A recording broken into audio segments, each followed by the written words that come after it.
Guys अभी हम यहाँ पे आए हुए थे, तो ये तो अब बहुत सारे खज्जल हो गए होंगे।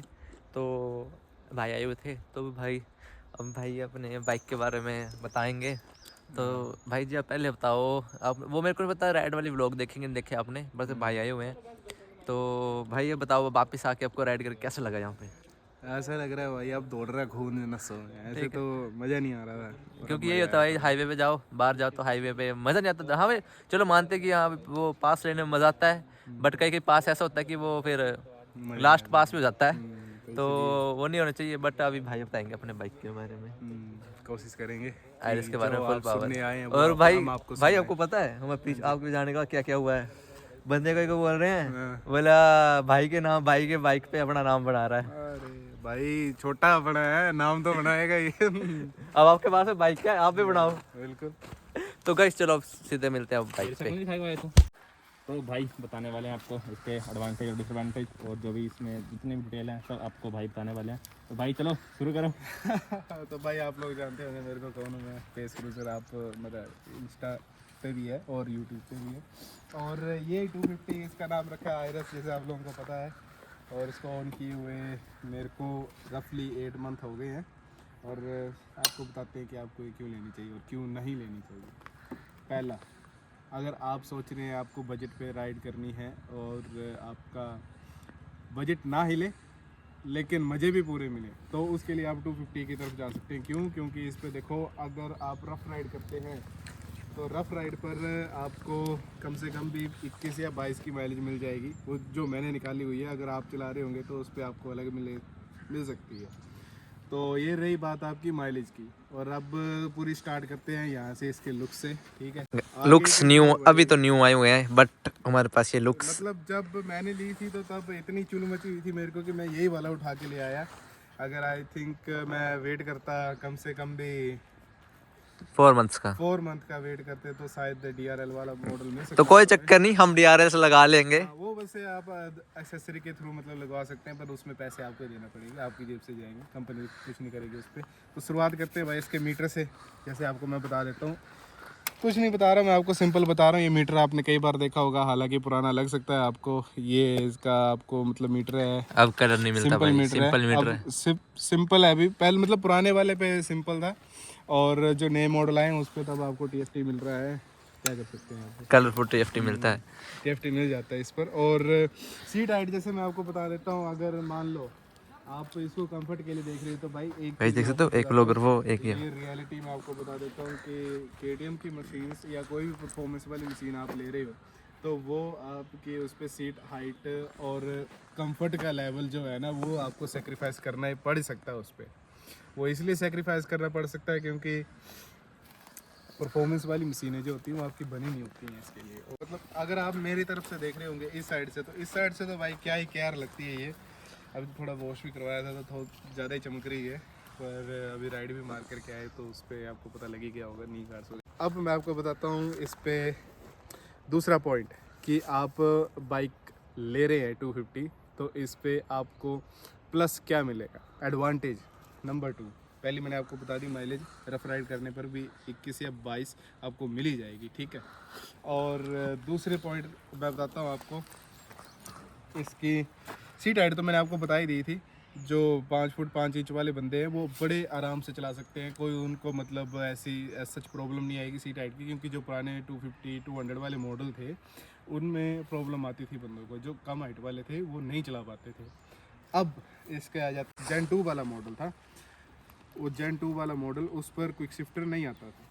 अब जो आप इंजन ब्रेकिंग करते हो और फ्लिप करके जो कर लेते हो, वो व्हीली तो पे बात शिफ्ट अलग है। करना हो। व्हीली पे शिफ्ट करना हो मतलब वो बात तो एडवांस की चली जाती है। लेकिन सिंपल मैं आपको बताता हूँ कि जो इस पर अगर आप क्विक शिफ्टर नहीं मिलता था जो पुराने वाले ही है बेसिकली, और लेकिन इस वाले और डाउन मतलब सिंपल है, मैं बोल देता हूँ कि आप शिफ्ट और डाउन शिफ्ट दोनों मिल जाते हैं, ठीक है। तो उससे क्या है कि बाइक की राइड जो है वो बड़ी स्मूथ हो जाती है, ठीक।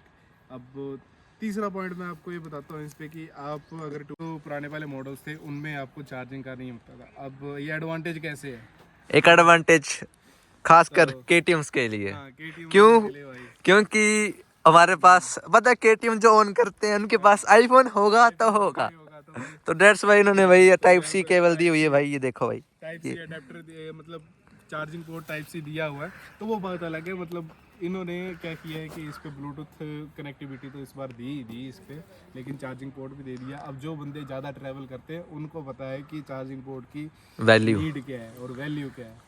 तो इस बाइक पर चार्जिंग पोर्ट मतलब अभी तो मैंने इस पे ये भी लगाया है माउंट होल्डर, मतलब मोबाइल माउंट है। इस पर आराम से निकल जाते हैं 200-300 किलोमीटर जितने भी चलाने होंगे आपने। चार्जिंग में एक बार इसको लगा दो फ़ोन पे और आराम से चलते रहो इस पर। आप चल सकते हो, ट्रैवल कर सकते हो, बट दिस मशीन आप लॉन्ग राइड करना चाहोगे वो मैं अभी आते हैं हम इस पर डिसएडवांटेज पे भी आते हैं हम इसकी।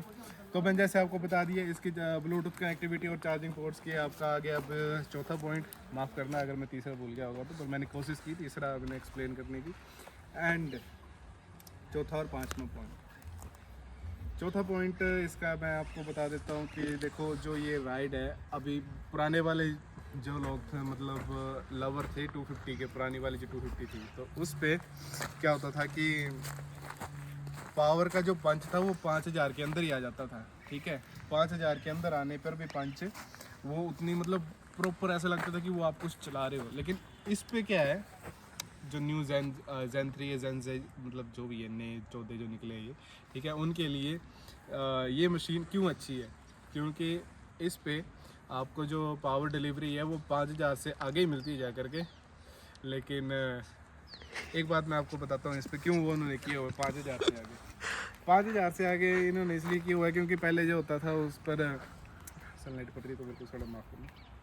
तो 5000 पर इन्होंने क्यों करके रखा हो, क्योंकि एज सच एक्सीडेंट के केस वगैरह जो थे वो सडन पावर डिलीवरी पर भी कई बार हुए हैं। तो उसके लिए कंपनी ने क्या है कि कोशिश की है कि इसके पावर डिलीवरी को थोड़ा कम किया है। कम तो नहीं किया, मतलब उसको एक पूरा स्टार्टिंग में कम में फिर मतलब आपको ऐसा सच फील नहीं आएगा कि बहुत ही इनिशियल पंच है। लेकिन जब आप इसको दूसरी बाइक अनदर 250 के साथ कंपेयर करोगे तो तब मतलब KTM की नहीं बोल रहा हूँ मैं, जो दूसरा मॉडल है उसके साथ कंपेयर करोगे, किसी का भी सुजुकी ले लो, अभी तो नई करिश्मा निकली 250 आई थिंक, तो उसके साथ भी करोगे तो इसका इनिशियल उससे ज़्यादा अच्छा लगेगा आपको। और रही बात इसके इनिशियल की, जो मैं बात बता रहा था आपको, 5000 से इसका ज़्यादा RPM पर इसकी पावर आपको महसूस होती है। 7500 के मतलब वो है। तो सनलाइट पड़ रही है यार, आई एम वेरी सॉरी। जो इसके पुराने वाले मॉडल हैं उन पर नहीं आने वाली है, ठीक है। और जो फिफ्थ है इसका एडवांटेज, वो मेरा मतलब बहुत वो है, मेरा पर्सपेक्टिव से मैं बता रहा हूँ आपको कि एडवांटेज क्या है। वो इसका लंबा हैंडल होना भाई। जितने भी पुराने ड्यूक 200, 250 जो और 390 भी, आई थिंक 390 का तो थोड़ा लंबा है हैंडल, ऐसा फील होता है, बट ऐसा नहीं है इतना हैंडल। तो पुराने वाले मॉडल की बात कर रहा हूँ मैं। तो इस पर जो हैंडल आया भाई, ऐसी फील आती है कि जैसे आप RC चला रहे हो, जो मेरे को लगता है, मेरा पर्सपेक्टिव भाई है। तो एक हैंडल से भी तो इसका ऐसा कि बहुत निम्बल लगती है बाइक, ऐसा लगता है कि कंट्रोल आप ही के हाथ में। जो पुरानी 250 200 थी, इनमें ऐसा लगता है कि आप बड़े मतलब अकड़ के चला रहे हो और ऐसे कंधा ऊपर होकर के चला रहे हो। मेरे को ऐसा फील आता था उस पर, क्योंकि मैंने चलाई ही है। तो अब इस पर क्या है कि प्रॉपर रिलैक्सेशन वाली फील आती है। अब इतना रिलैक्स तो नहीं है, अब जो परफॉर्मेंस वाली मशीन है उन पे से आप क्या रिलैक्स हो गए, बट एक प्रॉपर कंट्रोल वाली फील आती है कि हाँ अभी मैं कुछ चला रहा हूँ। तो अब आते हैं इसकी डिसएडवांटेज की तरफ।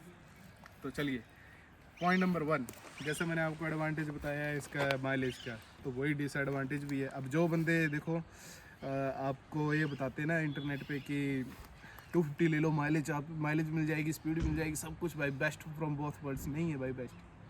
इस पे आपको माइलेज 21-22 का मिल रहा है, जो ये सोच करके ले रहा है कि हाँ भाई 30 का है क्योंकि कंपनी कागज में तो हमें 30 का बताती है, लेकिन जब इसके माइलेज निकालने लगते तब 21-22 इससे ज़्यादा जाती ही नहीं। रफ एंड टफ में, रफ एंड टफ में जितना मर्जी रगड़ के चला लोगे इसको, 21 या 22 तो बड़ा रगड़ के आप करोगे भी, माइलेज निकालने का करोगे तब निकलेगी, ठीक है।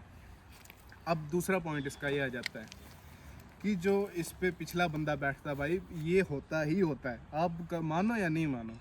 जो पिछला बंदा आपके साथ बैठा हुआ है, अभी तो कंपनी ने क्या किया कि इसके थोड़े ग्रैब रेल्स भी ऐसे दे दिए, पिछली वाली में जो थे उस पर इतना नहीं था, मतलब इतने बढ़िया नहीं था। तो इस पर क्या है कि जो पिलियन बैठता वो आप पर ब्रेक करोगे, आप सडन ब्रेक करोगे, मान लेते हैं अगर आपसे लग गई सडन ब्रेक, तो उस पर क्या होगा, पिछले बंदा आप पर आ ही जाएगा। अब कोशिश तो की थी कंपनी ने इसके कि थोड़ा पिछले वाले बंदे को कंफर्ट रहे, बट नहीं आता भाई सिंगल सिलेंडर पे, और वो 250 है और साथ में KTM की मशीन, तो इस पे बाइक का मैं आपको पहले बताया कंफर्ट नहीं होता है, ठीक है। तो ये सेकंड पॉइंट आ गया इसका पिलियन का डिसएडवांटेज का। अब थर्ड पॉइंट ये आ जाता है इसका मेंटेनेंस। तो भाई देखो, जैसे कंपनी वालों को भी पता है कि ये बंदे लेंगे, कोई मिडिल क्लास बंदा तो लेगा नहीं, मिडिल क्लास से ऊपर वाले बंदे लेंगे। हाँ, पर लेते बिल्कुल मिडिल क्लास वाले ही बंदे हैं, जो मतलब ऊपर निकलते हैं वो बंदे करते हैं। मतलब इस पे पहले 250 पे बिगिनर बाइक ये हो जाती है सभी की, जो कोशिश करते हैं आगे बड़ी सीसी लेने के, तो पहले वो ऐसे इससे जाते हैं, आगे जाते हैं। तो मेंटेनेंस कॉस्ट भाई देखो, मैं आपको बताता हूँ मेरे को कितने थप्पड़ पड़े, मेरे और मेरे छोटे को। इस पे पहला जब खर्चा आया मेरे को इसका डिस्क पैड का आया, मेरे को उसका नॉलेज नहीं था कि इस पे सिंपल वाले भी चल जाते हैं। तो मैं हमने क्या किया, और ऊपर से KTM वाले भी ऐसे थे हमारे कांगड़ा KTM वाले, तो उन्होंने क्या किया कि जो अगले फ्रंट डिस्क वाले पैड ब्रेक थे वो हमें 2500 के डाल दिए। 3000 के भाई, हाँ 2500 के उन्होंने उस पे लिखा हुआ था रेट, लेकिन लेबर डाल के घिसाई करके उन्होंने 3000 ले लिया। और 3000 का खासियत ये थी कि चले भी 3000, चले भी 3000, ना ज्यादा आगे चले ना ज्यादा कम चले, प्रॉपर 3000 चले। 3000 घसने के बाद हमें फेंकने पड़े, वो 3000 हमारा व्यर्थ गया, ठीक है। तो दूसरा इसका आ जाता है, अभी डिसएडवांटेज पे मैं जोड़ रहा हूँ इसकी, मतलब मेंटेनेंस पे ही, कि मान लो अगर इसका एक भी नट लूज हो जाता है, ठीक है, एक भी नट लूज हो जाता है, तो जो वो अनोइंग साउंड देगी ना आपको, आप बोलोगे मैंने बाइक खड़ी कर देनी है, ठीक है। तो एक नट का भी इसका बड़ा स्यापा है।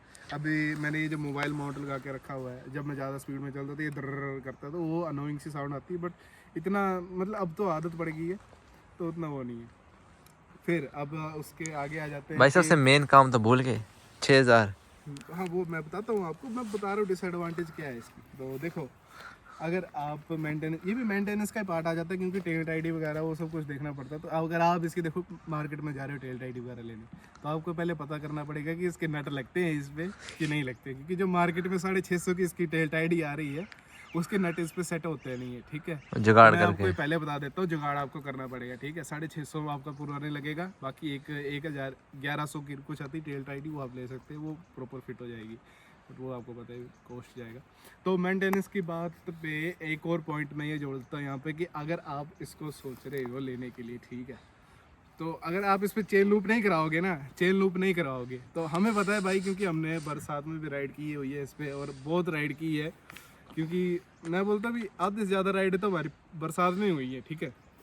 तो चेन स्प्रे नहीं मरवाते हैं, तो ये चेन स्प्रे के थ्रू क्या होता है कि मेरे को, मैं अपना पर्सपेक्टिव बता रहा हूँ आपको कि क्या हुआ था मेरे साथ। कम से कम भी 7500 से पहले की बात है, तो उस पर चेन सेट चेंज करवाना पड़ गया था इस पर, ठीक है। 4500 कुछ के इतना का खर्चा आ गया था वो भी, पर वो कोई बात नहीं, वो तो ज़रूरत का सामान था। लेकिन अगर मैं उस पर पूरा प्रॉपर चेन स्प्रे करता तो वो मेरे खर्चा बच जाता। अब मेंटेनेंस के बाद इसके आ जाते हैं टायर के, टायर का और पावर का। मतलब टायर और पावर दोनों का मैं क्यों जोड़ रहा हूँ यहाँ पे डिसएडवांटेज में, कि देखो ये बाइक ऐसी बाइक है, ये आपको मज़े तो पूरी देगी, चलेगी भी उतनी, लेकिन एट द एंड सीन क्या होगा इस पे कि जब आप इसको प्रॉपर चलाओगे तो इस पे आपका टायर का खर्चा आपको आने वाला है 6000 पर। 6000। मैं आपको बता देता हूँ, अगर आपको अपोलो की डील बढ़िया मिल गई तो, क्योंकि अपोलो तो हम प्रेफर करते हैं, अगर आपको अच्छा नहीं लगता तो हम नहीं बोल सकते कुछ भी, क्योंकि वो हमारा पर्सपेक्टिव है। मैंने शुरू से स्टार्ट किया था, अपोलो पर ही आया मैं पहली बार, तो मेरे को अपोलो से किसी और पे जाने का मन ही नहीं करता। तो टायर का मैं आपको खर्चा क्यों बता रहा हूँ, क्योंकि ये पावर देखो इस पर क्या सीन है, पावर डिलीवरी आपको पूरी देगी, बढ़िया देगी। जब आप इसको चलाओगे ना भाई, ride it you can feel it, ठीक है। तो इस पे पावर डिलीवरी इतनी बढ़िया आपको मिलेगी, और उसी के करते इस पर क्या है कि मेरे को कम से कम भी, एक बार मैंने पिछला टायर चेंज करवाया इसका, वो पड़ गया मेरे को 6000 समथिंग का, और मतलब 6000 का तो टायर ही था, उस पर आगे जो मेरे को नहीं पता इसका कब क्या हुई थी बात, वो मतलब जो वहाँ पे बंदे थे उनको टायर डालने नहीं आया, तो मेरे को टो करवा करके गाड़ी, मतलब बाइक अपनी दूसरी जगह लेके जाना पड़ेगी। तो मैं वो खर्चा चलो नहीं जोड़ते हैं, तो कम से कम भी 5200 कुछ समथिंग का, तो मतलब वो टायर बोल रहे थे लास्ट में 58 प्रॉपर पड़ा 58 का टायर। और उसके बाद की बात आती है कि एक पिछला वो मैंने यूज़ कर लिया, वो यूज़ हुआ भी नहीं था, भी उस पर 2000 किलोमीटर पड़े थे। तो मेरी किस्मत ऐसी थी कि उस पर कम से कम भी 5 पंचर लग गए, तो मेरे को वो चेंज करवाना पड़ गया टायर। और टायर चेंज करवाया मैंने। फिर जब टायर चेंज करवाया तो अगला भी गंजा हो ही गया था इसका, तो मेरे को दोनों पेयर पड़ गए मेरे को 10,760 कुछ, हाँ 10,760 के पड़ गए। ठीक है, तो मैं ये टायर वाला पर्सपेक्टिव क्यों बता रहा हूँ आपको, ये कंपनी वाले नहीं बताएंगे आपको। ठीक है, कि हाँ भी आप पे इस पे टायर का खर्चा भी आएगा आपको। ठीक है, और ये खर्चा भी आएगा, ये खर्चा भी आएगा, क्योंकि अगर वो खर्चे आपको गिना देंगे तो भाई आप शोरूम से भाग जाओगे। ठीक है, तो ये आपकी चौथी डिसएडवांटेज भी आ जाती है। पावर मैंने ये रखा भी उसी हिसाब के लिए, उसी हिसाब से ही है। लास्ट पॉइंट डिसएडवांटेज, अब ये भी मैं अपना पर्सपेक्टिव भी बता रहा हूँ आपको कि देखो, अगर आप के पास पैसा हैं 2 लाख समथिंग कुछ है आपके पास, तो मैं आपको ये प्रेफर करूँगा कि आप या तो 390 की तरफ जाओ, या तो कोई सेकंड हैंड बाइक देखो जो आपके कम किलोमीटर में है, वो आपको थोड़ा ठीक मिल जाएगी। क्योंकि अगर आप फर्स्ट हैंड जा रहे हो, EMI पर ले रहे हो 250, तो भाई जैसा मैं अभी इस टाइम पे मूर्ख बना हूँ, तो आप भी ना बनो। ठीक है, तो 2 लाख रुपए अगर आपके पास हैं तो या तो आप थोड़ा वेट कर लो या तो कुछ करो। क्योंकि जो मैंने लिया था ये मॉडल, मेरे को, मैं जानता हूँ कि मैंने तब कितनी चुल मची हुई थी, उस चुल में मैंने ये मॉडल ले लिया। और उसके बाद से कंपनी वालों ने जो इस पर भाई अपडेट दिए हुए हैं ना, वो अपडेट देख करके अब ऐसा फील आता है कि मैंने क्यों ही ले ली है। ठीक है, तो आपको वैसा पछताना ना पड़े। और जो आप औरों से सुनते हो, रोज़ ये रिव्यू देख रहे हो इसके, तो उन रिव्यू में भी आपको पूरी सिलेक्टिव बातें बताई जाती हैं। मैं तो अपना पर्सपेक्टिव यहाँ पर आपको बता रहा हूँ कि हाँ भाई मेरे को ये सब चीज़ें हुई हैं इस पे, और ये मेरा एडवांटेज और डिसएडवांटेज है। ठीक है, मैं अपने पर्सपेक्टिव से आपको बता रहा हूँ कि हाँ भाई ये निकली मेरे को एडवांटेज और डिसएडवांटेज। और एक और बात इस पर रही कि शॉकर्स वगैरह की, तो अब शॉकर्स पे आपको देखो पर्सनल प्रेफरेंस जा सकता है। या तो आपकी KTM जो ट्यून करती है वो आपको अच्छी लगती है, जो इसका फील है। ठीक है, या तो आप दूसरे लेने जो एडजस्टेबल है। हालांकि 390 वाले इस पे लग जाते हैं, मेरे को पता है लग जाते हैं। तो उस पे पिछले वाला जो है उस पे भी एडजस्ट हो जाता है, लेकिन इस पर वही ना, अब आपको पता ही है KTM वाले कितने खतरनाक हैं। जैसे उन्होंने हमें 3000 के डिस्क पैड चिपका दिए, वो कांगड़ा KTM था, मतलब कांगड़ा वाले। तो चलो उन्होंने पर बाद में भी ठीक कर दिया था, बाद में उन्होंने ठीक कर दिया गाइड। क्योंकि पहली बार जो मैं सोचता हूँ कि वो हमीरपुर वाले ने गाइड किया था, फिर वो हमीरपुर वाले थे, उन्होंने अच्छा बढ़िया गाइड किया। पर वो इन्हें कई बार, चलो वो तो कटना अपने होता टेस्ट कट की जाता बात है। तो मैं आपको देखो 5वां पॉइंट इसका ये बताऊंगा कि अगर आपके पास बजट है 2 लाख कुछ समथिंग का, तो आप या तो 390 की तरफ जाओ, या तो कोई सेकंड हैंड बाइक उठाओ जो आपको अच्छी किलोमीटर पे मिल जा रही है। ठीक है, मैं मानता हूँ कि यहाँ पे सेकंड हैंड बाइक नहीं उठानी चाहिए, बट भाई अगर आपको सेकंड हैंड पे अच्छी डील मिल रही है और आप बंदे को जानते हो, बाइक का आपको पहले से पता है और वो आपने चलाई हुई है पहले, तो ही जाओ। क्योंकि एट दी एंड 250 पे जाने पे उस पर आपको इतना मज़ा नहीं आएगा जो 390 पर आपको आएगा। क्योंकि 390 पे आप ग्रो कर सकते हो और 250 पे करना मुश्किल है, अनलेस आपके पास यही ऑप्शन है। तो अगर आपके पास और ऑप्शन है तो आप जा सकते हैं ऑप्शन की तरफ। तो guys, this is the advantage and disadvantage. अगर आप लोगों को यहाँ तक अगर आपने देख लिया तो भाई बड़ा ही बहुत ही मान काम कर लिया आपने, मैं तो यही बोलूँगा। क्योंकि आपको है इच्छा यहाँ पे ये बाइक लेने की, बट आप सोच रहे कि लूँ या ना लूँ, तो अब जा सकते हो भाई। अगर आपके पास पहले स्टार्टिंग में 100 सीसी है या 150 सीसी, आप उसके इसके ऊपर जंप कर सकते हो, राइडिंग आप करना सीख सकते हो। But as soon as possible आपको 390 या उससे बड़ी पर स्विच करना पड़ेगा, क्योंकि ये आपको बाद में बोर करना लग पड़ेगी। 155 इसका टॉप स्पीड टच होती है और 155 के बाद ये बोलती है कि मैंने प्राण छोड़ दिए। ठीक है, मैं अपना टेस्ट बता रहा हूँ आपको, यहाँ पर मेरे को इतना फील हुआ।